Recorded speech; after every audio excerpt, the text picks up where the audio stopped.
That chance. I mean, Ray Mercer took a chance at that one time, and it cost him a big fight. You know, so a lot of people don't want to take them chances sometimes. And he knows that to fight me, it probably, honestly speaking, fighting me probably is what it took to get him up and get him going. Because, you know, fighting anybody else, he ain't worried about him, so he's not going to get right. Fighting me, he know he better be right when he come in there. So he said, if I'm going to do it, I mean, we're going to do it right. You know, winky right and all that kind of thing don't scare him. I scare him, so he got to be right to fight me. Thank you.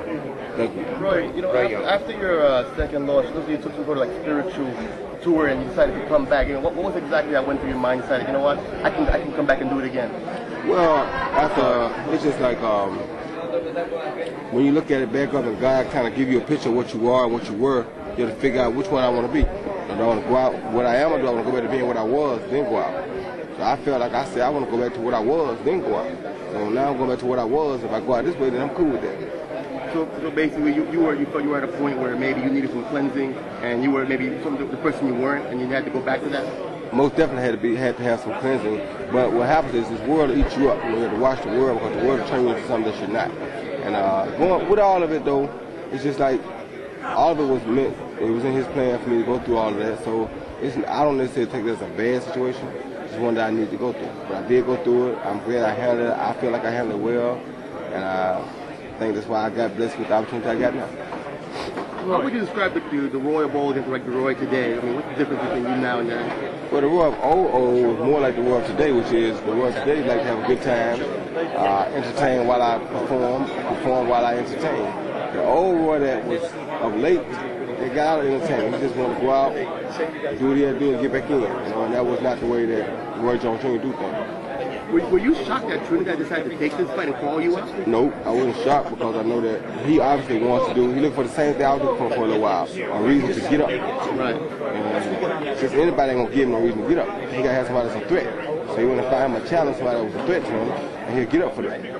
What kind of effect was like the weight the first time fighting? What kind of effect having a fight? Like, you know, you fought at heavyweight against Ruiz. I mean, what kind of effect does it have on a fighter? Well, when I gained 25 pounds of muscle, of course, that's going to have an effect. But he don't have to gain 25 pounds of muscle. He just got to lose a little bit less fat than he normally loses. So it's not going to have a bad effect on him.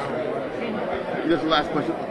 How would you describe what's going to happen when you meet up with Trinidad in Madison Square Garden? It's just going to be like a big fireworks night. You know what I mean? Everybody got fireworks. Everybody looking to throw their fireworks. He's going to be trying to throw his. I'm going to be throwing mine. And when they connect, something bad going to happen. God bless you. Is this just one fight at a time? Or, I mean, one fight at a time. Like, do you have some goals, some long-range goals that you still want to accomplish? Well, not really, but being that I like doing the best and being the best when I'm fighting, from what I see, they think Joe Calzaghe is really good. And after Tito, I'm quite sure my magnet is going to be pulling me towards that direction. I probably look for what all is going toward England, so I can get on something going that way. So you will go to England? Oh, come on. You know this Roy Jones Jr. I don't care. Bernard is steadfast. I ain't worried about him. No, I'm saying he's steadfast about not going to England. You would I ain't paying no attention. He don't want to do that no way. I'll go to England. They ain't got to worry about where I come. I'll come to England. Make it right, I'll come to England. Roy, given the state of the heavyweight division today, when you won the heavyweight title, you were on top of the world. Do you wish you had stayed at heavyweight? No, don't wish I would have stayed. I wasn't going to get the fight I wanted to get, so I wasn't going to stay. I wanted to fight Tyson at the time. I didn't get Tyson, so I said if I didn't get Tyson, I was coming back down. It was a conscious decision that I made. Anything you want to say to your fans? Hey, y'all, keep following me, keep watching me, check me out January 19th. I'm ready.